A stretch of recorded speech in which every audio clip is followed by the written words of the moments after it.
제가 가진 성경 86페이지입니다. 누가복음 1장 1절에서 25절까지 말씀인데요. 제가 4절까지를 먼저 읽겠습니다.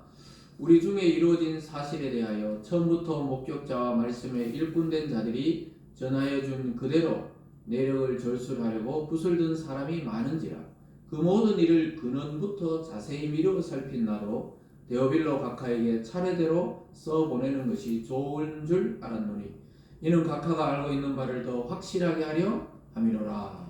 아멘.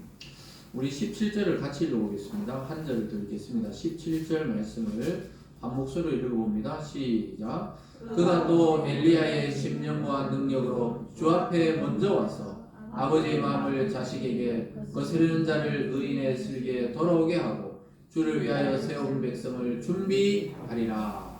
아멘. 기도하겠습니다. 사랑의 하나님 아버지 감사드립니다. 저희들을 12월까지 지켜주셔서 감사드립니다. 하나님 남아있는 이 한 달이 나머지 11월 달보다 더 풍성한 달이 되게 하시고 응답의 달이 되게 하시고 충만한 달이 되게 하시고 그리스도를 맞이하는 달이 될 수 있도록 축복하여 주시옵소서. 오늘도 말씀을 통해 우리가 가져왔던 모든 무거운 짐을 내려놓고 하나님이 주신 은혜로 풍성케 되는 놀라운 은혜가 있게 하여 주시옵소서. 감사드리며 예수님 이름으로 기도드리옵나이다. 아멘. 오늘 본문을 중심으로 주 앞에 먼저 와서라는 제목으로 말씀을 증거하겠습니다. 우리 지난 시간까지 이제 사사기 구약의 성경의 사사기 설교를 이제 끝을 내고 오늘부터 신약의 누가복음, 우리가 예전에 한번 요한복음을 다룬 적이 있었는데요. 또 요한복음하고 이 시선이 좀 다른 누가복음에 대해서 살펴보려고 합니다. 이 누가복음을 쓴 사람이 누구죠? 누가복음을 썼나? 누가가 썼어요. 누가라는 사람이 썼는데 아주 누가라는 사람은 사복음서 마태, 마가, 누가, 요한 이 사복음서 중에 유일하게 예수님의 12제자가 아닌 이 사람은 사도 바울의 제자로 보통 봅니다. 그리고 유대인이 아니고 헬라인이다. 이렇게 헬라인이가 뭐 그리스 로마 지역에 살던 사람이었는데 복음을 듣고 바울을 따라다니면서 바울이 몸이 좀 안 좋았거든요. 이 사람 직업은 의사 이래 돼 있습니다. 바울의 서신을 보면은 의사 누가도 나와 함께 이런 말이 있거든요. 의사다 그리고 또 역사가다 이렇게 보는 측면도 있습니다. 그래서 의사들이 얼마나 꼼꼼하고 세밀하고 또 정확합니다. 그래서 이 누가복음은 마태, 마가, 요한하고 다르게 아주 시간적인 순서대로 기록해 놓고 있다는 것을 알게 됩니다. 일부러 맞춘 것은 아니지만 우리가 12월이 성탄을 맞이하는 이 시즌이라고 하는데 넘어오면서 12월이 이제 성탄, 주님 오심을 맞이하는데 마침 이 복음서로 넘어와서 우리가 주님의 오심에 대해서도 생각하고 또 그 순서대로 기록해 놓은 이 누가복음을 통해서 예수님의 행적을 살펴보면서 큰 은혜를 누리시기를 주님의 이름으로 축원합니다. 그래서 이 사람은 특징은 뭐냐? 아주 세밀하다는. 왜냐 자기가 예수님을 따라다녔던 제자가 아니니까. 그래서 일일이 기자처럼 따라다니면서 마리아 있는데 물어보고 또 세례요한의 어머니 그 사건인데도 오늘 보면 물어보고 이랬던 것 같아요. 왜냐하면 아주 디테일하게 아주 섬세하게 기자가 막 어떤 기사에 대해서 쓰듯이 자세하게 쓰고 있다는 것을 알게 됩니다. 그러면서 예수님의 탄생보다 먼저 세례 요한의 탄생, 6개월 먼저 태어난 친척지간이거든요. 좀 먼 친척입니다. 예수님하고 태어났던 세례 요한의 이야기를 먼저 끄집어 와서 쓰고 있는 걸 보게 돼요. 다른 복음서는 마태는 어떻게 됩니까? 신약 성경 시작하자마자 아브라함과 다윗의 자손 예수 그리스도의 계보라 족보다 이 말이거든요. 족보가 쫙 이렇게 나와 있고 마가복음도 그렇고 누가복음도 뭐 첫 번째는 아니어도 요한복음도 중간에 족보가 또 나오는데 이 사람은 그것보다도 세례 요한의 탄생을 먼저 적고 나서 왜 세례 요한이 먼저 왔는지를 오늘 밝히고 그리고 나서 예수님의 탄생을 적으면서 그 구약의 예언이 어떻게 이루어지는지를 아주 자세하게 역시 의사답게 아주 세밀하게 적고 있는 것을 보게 됩니다. 그 중에서 오늘 주님 앞에 먼저 오는 사람이 있다는 거예요. 예? 구약의 그 예언을 오늘 다 이야기하면서 아까 우리 17절에서 읽었던 그 예언의 말씀을 이야기하면서 예수님 탄생하기 전에 누가 먼저 와야 된다는 거예요. 누가 먼저 옵니까? 누군가 먼저 와야 된다는 거예요. 우리가 중요한 사람이 나타나기 전에 먼저 와서 정리한 사람이 있습니다. 대통령이 지방을 순시하거나 또는 뭐 시민과의 대화할 때 그냥 갑자기 나타나서 이렇게 하는 경우는 없어요. 이제 대통령이 되기 전에는 그 사람이 뭐 어떻게 돌아다니든지 상관이 없지만 우리나라의 그 대표를 하기 때문에 법이 그래 돼 있어요. 이 경호실에서 미리 쫙 와가지고 합니다. 대통령 당선됐을 때부터 그래요. 그 옛날에 우리 대구에 오면 주로 그 인터뷰에서 회의를 하더라도 숙소는 거기 잘 안 잡는다고 했어요. 왜냐하면 그 뒤쪽으로 빠져나갈 절벽이기 때문에 항상 그 법원의 거리 이 그랜드 호텔에서 대통령 당선인이 이제 지역 다니면서 2달 동안 예전에 요번처럼 뭐 갑자기 막 탄핵되고 이럴 때는 바로 인수하지만 인수위원 이제 2달 동안 그래도 고맙다고 지방 돌아다닐 때 항상 그랜드 호텔에 거기서 머물렀단 말이에요. 여러분 모르지만은 제 전공이 옛날에 그거기 때문에 우리 정보를 알고 있는 건데 다음에도 한번 보세요. 어디서 와서 어디로 가는지를 보면은 앉아요. 주로 주무시지 않지만은 그때 만약에 자야 되면 그렇게 하면 요즘은 좀 덜한데 그때는 어쩌냐 통째로 비웠어요. 통째로. 네? 통째로 비웠어요. 거기 이제 총지배인 하셨던 분이 저희들 전공할 때 그 교수님이셨는데 통째로 비워야 돼요. 근데 요즘에는 그 층만 비운다 그러거든요. 층만. 그 층을 다 비우고 경호팀이 오면요. 그 위에 있잖아요. 그 연회장에 위에 보면 이제 이런 전등 있잖아요. 전등 위로 그 공간이 있거든요. 그 위로 올라가가지고 폭방을 탐지기를 다 대보고 왜냐면 연설하다 꽝 터지면 안 되잖아요. 그래 전기를 전부 다말을 다 바꾼대요. 다 해가지고 경호팀, 그 대통령 경호실 그 스티커를 다 붙여놔요. 스피커 같은 데도 우리 행사에 보면 대통령이나 당선인들 행사하는데 우리가 일부러 쫙 구경 가잖아요. 그러면 거기다가 스피커에다가 다 자기들 폭발물 인접이 보고 스티커를 붙여요. 경호실. 그거 띄져 있으면 이제 와서 이제 뭔 일이 있는 거잖아요. 다 붙여놓습니다. 그러니까 대통령 그냥 웃으면서 싹 오지만은 그 밑에 막 보이지 않는 수백 명이 움직이는 것을 보게 됩니다. 미리 와서 점검해요. 한 달 전에 오고 경찰청에서 그 다음에 경호팀에서 일주일 전에 오고 그 다음부터 딱 일주일 이제 한 2, 3일 전부터는 앞에 우리 왜 저 비행기 탈 때 이게 다 밝혀도 되는 모르겠지만 비행기 탈 때 이 검색대 있잖아요. 그런 걸 딱 갖다 놓고 이제 진돗개 같은 게 폭발물 탐지경도 이제 해놓고 그러니까 그냥 한 층만 비우시고 영업해도 됩니다 하지만 누가 오겠냐는 거야 그 교수님 말로는. 예? 개가 앞에 있고 막 수색 이게 막 있는데 아니 다른 데 가서 자지 뭐 굳이 여기 와가지고 많이 그래서 그렇다는 거예요. 그래서 미리 와서 쫙 한단 말이에요. 근데 오늘 세례 요한을 소개하면서 누가가 예수님 오기 전에 누가 와서 쫙 먼저 이걸 준비를 한다는 거예요. 앞길을 마치 대통령이 순시 오면 쫙 하듯이. 그리고 전쟁에도 마찬가지예요. 전쟁에서 바로 본진이 가는 게 아니에요. 뭐 특공대나 해병대가 먼저 가서 그 파악해야 돼요. 이 지도로 보는 거하고 또 다르거든요. 가서 뭐 지형 지물이 어떤지 또 강이 있는지 또랑이 있는지 또 새로 뭐 저기 뭐 건물을 세웠는지 그 특공대나 누가 있잖아요. 공수부대 가서 미리 쫙 정리해가 정보를 줘야 이 육로로 들어갈 수 있지. 그 지도만 보고 그림만 보고 가면 안 돼요. 사진만 보고도 안 돼요. 금방금방 또 뭘 설치할 수 있기 때문에 미리 방문하는 것을 보게 됩니다. 그리고 저격수들도 다 배치해요. 대통령이 오면 우리는 그냥 잘 모르잖아요. 와 인사하고 있는데 서문시장 왔을 때 저 우연히 그냥 운동 갔다가 있잖아요.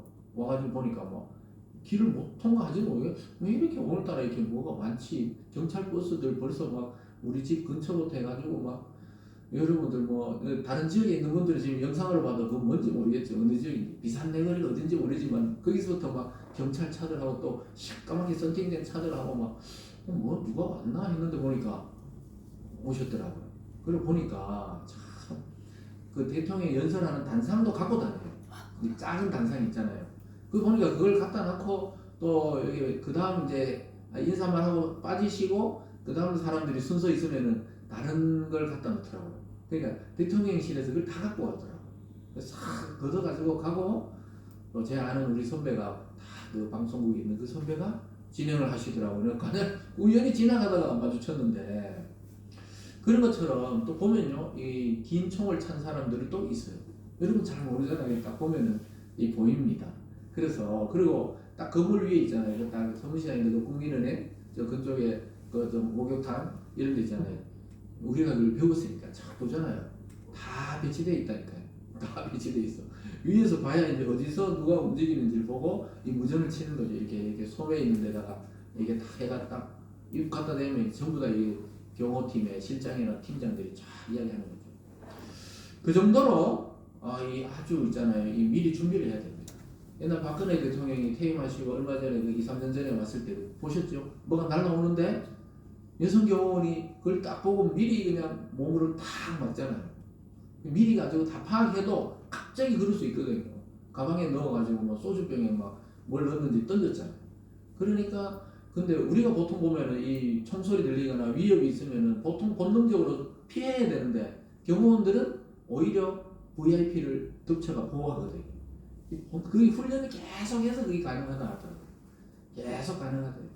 오랜 시간 그 경호원에 했던 그분 이야기 들어보니까 총소리에 안 놀란대요. 경호원들은 웬만해서는. 왜냐 계속 훈련을 하기 때문에 본능적으로 우리는 원래 피하잖아요. 여러분 나중에 기회가 있으면 보세요. 그때 기자들 이래 있던 기자들은 깜짝 놀라가 막 이렇게 피하는데 경호원들은 오히려 막 감싸는 거 보셨죠? 그런 것처럼 예수님 오실 때 누가 온다고 자꾸 이야기하는 거예요. 이 구약 성경에 보면 말라기 선지서에서 이야기하거든요. 주님의 날이 되었을 때 누가 먼저 온다는 거예요. 누가 먼저 와서 쫙 준비해놓고 소개를 쫙 이분이 메시아입니다. 예수님이 구세주입니다. 이걸 해줄 사람이 미리 온다는데 오늘 왔다고 누가복음이 이야기하고 있습니다. 여러분 우리는 이미 예수님이 왔다가 다시 하늘로 가시고 나서 믿고 있잖아요. 그럼 우리는 뭘 기다려야 돼요? 예수님이 다시 온다고 이야기하셨잖아요. 믿습니까? 예수님이 다시 오셔서 이 세상을 새롭게 하시고 믿는 자는 구원하고 믿지 않는 자는 영원한 지옥으로 심판하신다. 분명히 성경이 그렇게 기록되어 있거든요. 왜냐 구약의 약속이 예수님 오실 때 이루어졌다면 예수님 때 약속은 예수님 다시 올 때 반드시 이루어지잖아요. 하나님은 거짓말을 안 하십니다.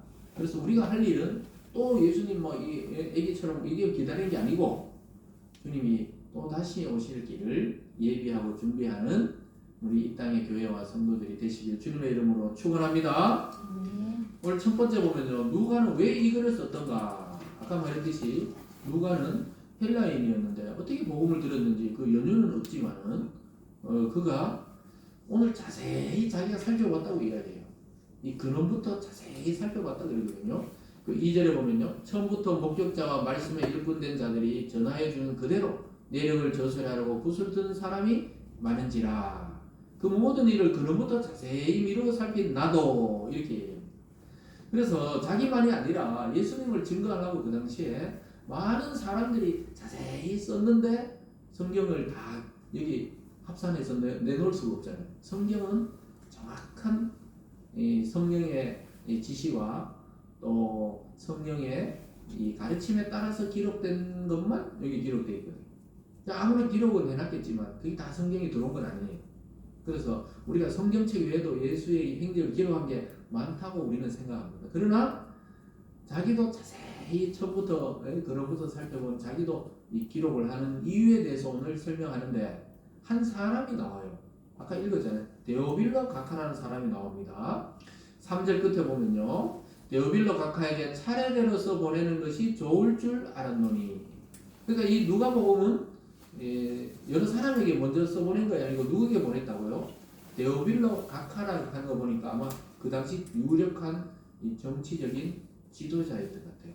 그러니까 그 각하에게 내가 자세히 써보낸 게 좋은 줄 알고 지금 글을 써보낸다는 거예요. 그에게 썼던 게 이 성경에 들어와서 우리가 지금 예수님의 이 역사를 보고 있는 것입니다.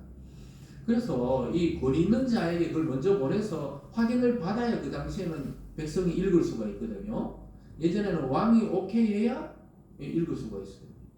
그래서 우리가 킹 제임스 버전 성경 이러면 제임스라는 왕이 오케이 사인을 해줘가지고 온 백성들이 그 킹 제임스 버전을 읽는 겁니다.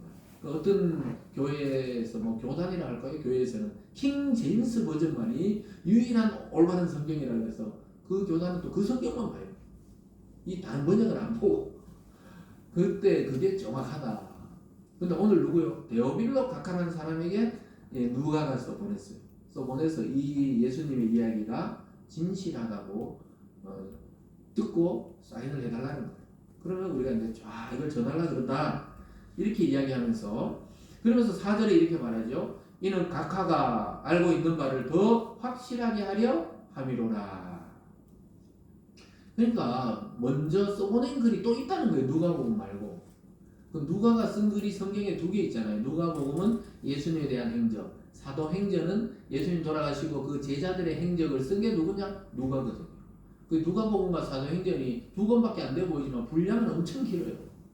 1장도 지금 몇 번 끊어서 설교해야 될 정도로 길거든요. 이 사람은 아주 디테일하게 해서 그 다음에 예수님 승천하고부터 제자들에게 성령 오고 난 기록들을 또 사도행전에 쫙 적고 있습니다. 그러니까 이게 사실 누가복음과 사도행전만 읽으면 그 당시 예수님부터 제자들의 그 역사를 다 이해할 수 있을 정도로 아주 자세하게 기록하고 있는데, 그 목적이 누구라고요? 데오빌라라는 각하에게 먼저 써보낸 글이 또 있다는 거예요. 누가복음 말고. 그 위에 내가 더 확증을 하기 위해서 이 글을 보냅니다. 이미 복음을 들은 사람들이 왜 여러분들이 주일마다 와서 설교 듣고 또 왜 평소에 성경도 읽고 이렇습니까? 예수님이 우리 구원자라는 거 이미 알고, 하나님이 우리 영혼의 아버지시고 성령이 내 속에 있는 거 알면은 1년에 한 번씩 뭐 절에 가서 초파일날 가서 하듯이 막 성탄절만 그냥 모이면 될 것 같은데 왜 매번 우리는 말씀을 들을까요? 이거예요. 이미 전해줬지만 확증을 하기 위해서 또 글로 써서 보냅니다. 그래서 설교를 계속 듣는 이유는 바로 우리가 구원의 확신과 또 세상에서 막 하나님에 대한 감각을 잊어버렸는데 주일 와서 그걸 딱 정돈하고 다시 하나님을 바라보고 구원의 확신과 은혜를 누리는 시간이라는 사실을 기억할 수 있기를 바랍니다. 그리고 오늘 2번째로 주 앞에 먼저 와서 예비하는 자가 있다고 드디어 말하고 있습니다. 데오빌라 각하에게 쫙 인사를 하고 나서는 뭐요? 예수님 오기 전에 이런 분이 있었다는 것을 소개해주고 있습니다. 여러분, 유대인들은 늘 누가 나타나기를 기다렸습니다. 유대인들은 늘 압제를 받았어요. 우리나라도 상당히 이제 뭐 900번이 넘는 그 외세 침략을 받았다 하지만 이 유대인들도 만만치 않거든요. 처음에 야곱의 가족이 내려가가 처음에 편안하다가 그 다음에 애굽의 왕이 바뀌면서 종살이하고, 그리고 출애굽에서 40년 광야살이가 얼마나 힘들어요. 광야에 먹을 것도 풍부하지 않고 집도 없는 그걸 거치고 가나안에 왔지만 다 정복하지 못해가지고 이방 민족이 늘 침략하고, 그리고 지금 이 시대 누가가 살던 시대는 유대인들은 로마의 지배를 받던 시대입니다. 그러니까 늘 기다리는 게 뭐냐? 늘 기다리는 게 메시아를 기다려요. 히브리어로 구약에는 메시아라고 하는데 기름 부음 받은 자. 원래는 선지자나 왕도 메시아라는 칭호를 썼지만 나중에 아주 고유하게 예수 그리스도에게만 메시아라는 칭호를 씁니다. 메시아, 구원자. 신약에는 헬라어로 쓰여져 있거든요. 그 메시아라고 못 알아들으니까 그리스도 이렇게 말했습니다. 그리스도는 헬라어로 구원자 이런 말입니다. 그래서 그리스토스 이렇게 말했는데 우리 번역에 그리스도 이렇게 되어 있죠. 그래서 그리스도와 메시아라는 말은 뭐요? 동일하게 예수님을 지칭하는 이 구원자라는 의미다. 그러니까 구원자가 나타나길 기다렸어요. 우리도 힘들면 어떻게 해요? 누가 와서 좀 도와주거나 누가 좀 이걸 해방시켜주거나 내가 몸이 아프면 어떻게 이 분야의 전문가가 나타나서 막 싹 치료해 주기를 원하듯이 유대인들은 항상 압제를 받으니까 좀 자유하고 싶다는 자유. 자유하고 싶다. 늘 이런 소망을 가지고 있었던 거예요. 그런데 구약의 예언을 보니까 메시아가 오기 전에 누가 와야 메시아가 오는 길을 예비한다고 되어 있다는 거예요. 그래서 누가 먼저 나타나야 된다고 이야기하고 있습니다. 그래서 자기들은 어떠냐, 모세처럼, 왜냐하면 출애굽 시켰잖아요. 구원. 그리고 다윗처럼 천하를 통일했잖아요. 그때 이스라엘의 통일 왕국을 처음으로 이룬 게 사실 다윗이거든요. 사울 때는 아직 좀 더 정복을 덜 했을 때입니다. 그래서 항상 이스라엘이 꿈꾸는 나라는 언제냐, 모세와 또 더 구체적으로는 다윗 왕국과 같은 나라를 꿈꿉니다. 지금도 이스라엘 국기가 다윗의 별이잖아요. 별표 알죠? 파란별. 이렇게 그게 다윗의 왕국을 꿈꾸면서 해방되기를 또 그런 나라를 이루기를 계속 꿈꾸고 있거든요. 그런 왕이 나타나서 말 로마를 막 다 쳐부셔버리고 자기들의 자유를 주기를 원했던 것입니다. 그래서 항상 메시아 오기를, 하늘에서 누가 오기를 기다렸던 것입니다. 그런데 오늘 누가가 예수님 오기 전에 나타나야 될 사람이 누군지를 오늘 설명하고 있는 것입니다. 그것은 바로 세례 요한이라는 사람입니다. 그래서 왜 세례 요한이냐 하면요, 세례를 요단강에서 베풀었단 말이에요, 백성들에게. 그리고 요한 복음을 쓴 요한은 예수님의 제자고, 세례 요한은 예수님보다 먼저 태어난, 6개월 먼저 태어난 친척 형입니다. 형. 그렇기 때문에 세례 요한이 먼저 나타났다는 것을 오늘 이야기하고 있는 거예요. 근데 놀랍게도 세례 요한의 부모님은 나이가 많아 늙었지만 아이를 갖지 못했어요. 세례 요한의 아버지는 제사장이거든요. 제사장. 그 제사장은 그 당시 굉장히 권위 있고 존경받는데 유일하게 자기들의 약점이 뭐냐, 이 사람들이 아이를 잉태하지 못했다는 거예요. 요즘에는 뭐 애 못 놓으면 그냥 뭐 애 없는 대로 살지 이러지만, 우리나라도 조금 오래전에는 만약에 시집 가서 애를 못 낳았다 그러면 굉장히 구박이라고 그러죠. 구박을 받았어요. 요즘에는 뭐 그랬다가는 그럴 수도 없지만은 그게 정상이죠. 근데 예전에는 구박을 받았단 말이에요. 검사에 보면 남자가 잘못해도 여자가 있잖아요. 구박받던 시대가 있었습니다. 근데 유대인들은 신의 저주로 여길 정도로 수치스러워했어요. 여자가 애를 못 낳는다고 하면 여자 스스로가 너무나 부끄러워했고 자식이 없어가 자기는 수치다. 그런데도 이 사가랴 제사장은 그 당시에 그러면은 아내를 더 두든지 뭐 어떻게 해서라도 애를 낳을 수도 있었는데 그렇게 살지 않습니다. 자기는 하나님 앞에 경건하게 살아가는 모습을 보여주고 있습니다. 6절과 7절로 가보면요, 이렇게 말하고 있습니다. 이 두 사람이 하나님 앞에 의인이니 주의 모든 계명과 규례대로 흠이 없이 행하더라. 엘리사벳이 잉태를 못하므로 그들에게 자식이 없고 두 사람의 나이가 많더라. 제가 조금 전에 설명한 대로 이 사람들이 굉장히 주의 모든 계명과 규례, 즉 하나님의 말씀대로 살았고 흠이 없다. 성경이 이렇게 평가할 정도면 어떻게 신앙생활을 했는지 알겠죠. 철저하게 율법을 지키고 하나님의 말씀에 순종하며 살던 제사장입니다.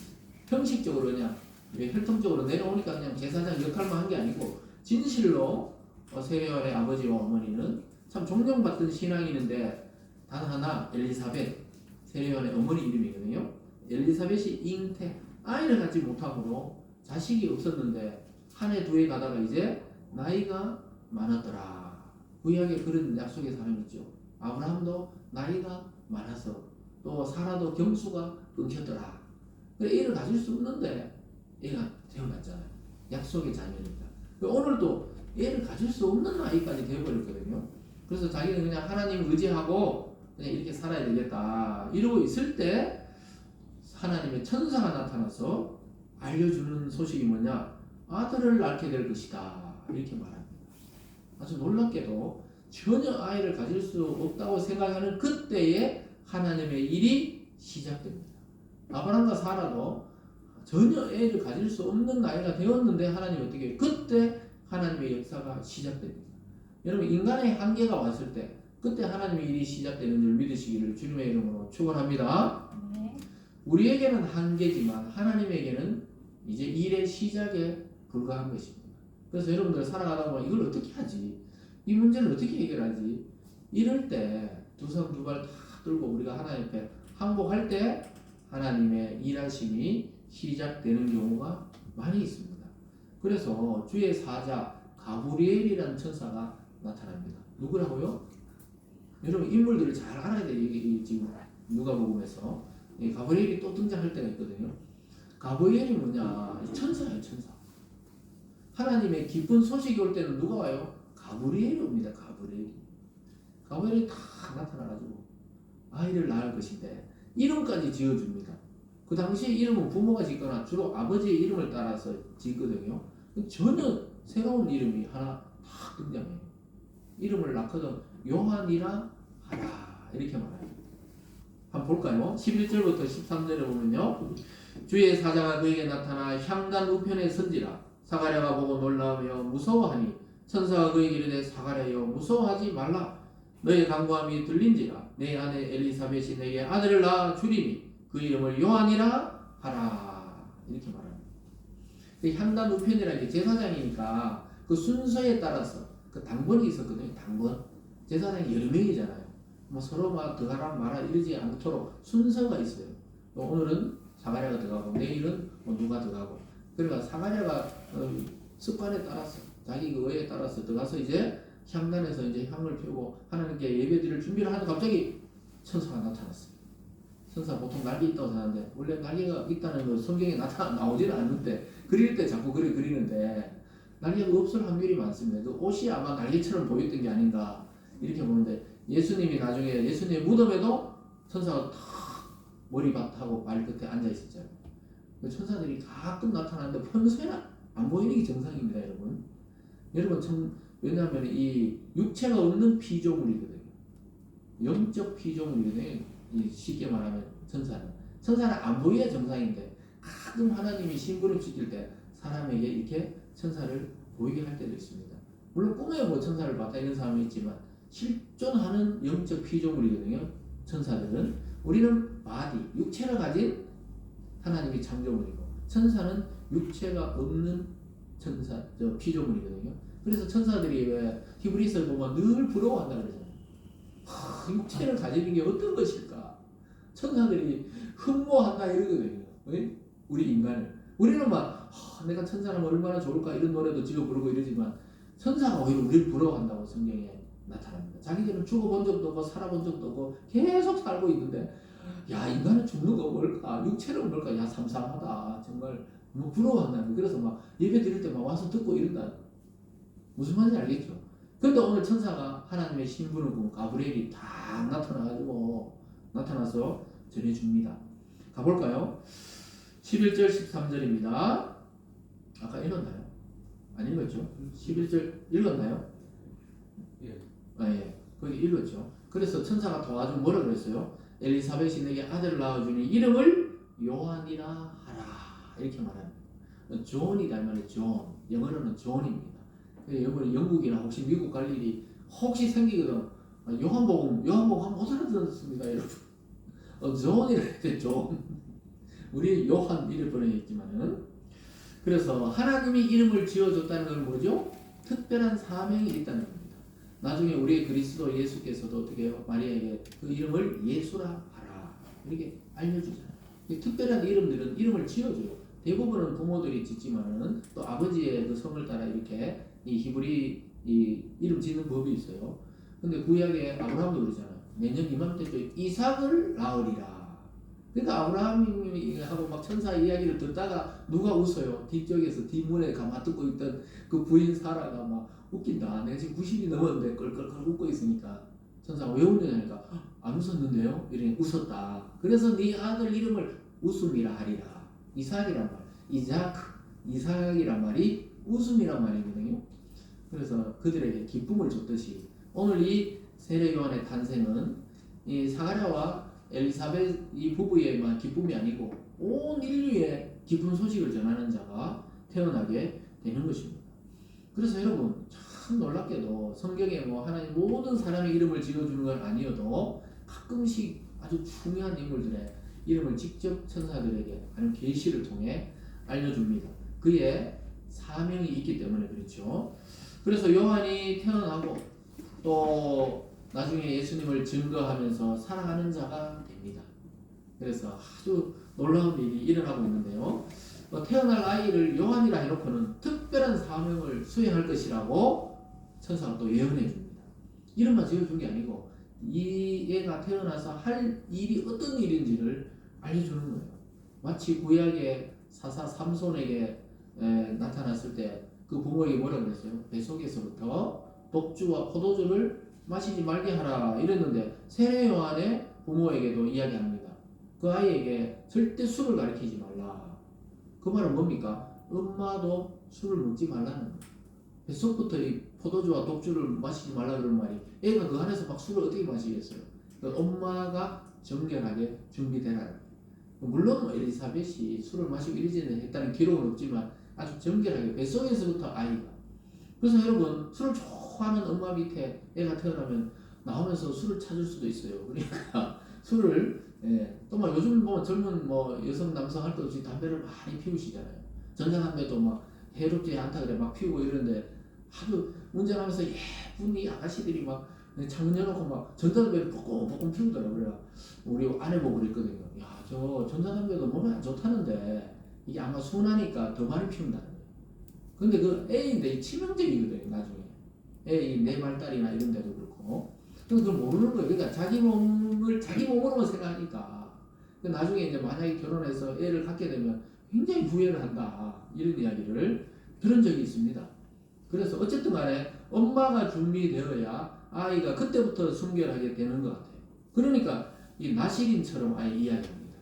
얘는 독주도 마시지 말고 포도주도 마시지 말게 해라. 이렇게 이야기하면서 어머니 뱃속부터 얘는 성령 충만함을 받을 것이다. 이게 나중에 나타나요. 나중에 마리아가 임신을 더 해가지고 세례요한을 만나러 세례요한 엄마를 엘리사벳을 만나러 가거든요. 근데 6개월 빠르니까 얘는 거의 만삭이잖아요. 벌써 엘리사벳이 만삭일 때 마리아를 딱 보자마자 뱃속에 태중의 아이가 뛰어놀더라. 성경이 이렇게 표현합니다. 와, 뱃속에 내가 증거해야 될 메시아가 있구나. 그러니까 애들이 이런 걸 안다는 거예요. 뱃속에서. 그래서 놀랍게도 그래서 성령 충만을 뱃속부터 받았던 사람이 누구냐? 세례 요한입니다.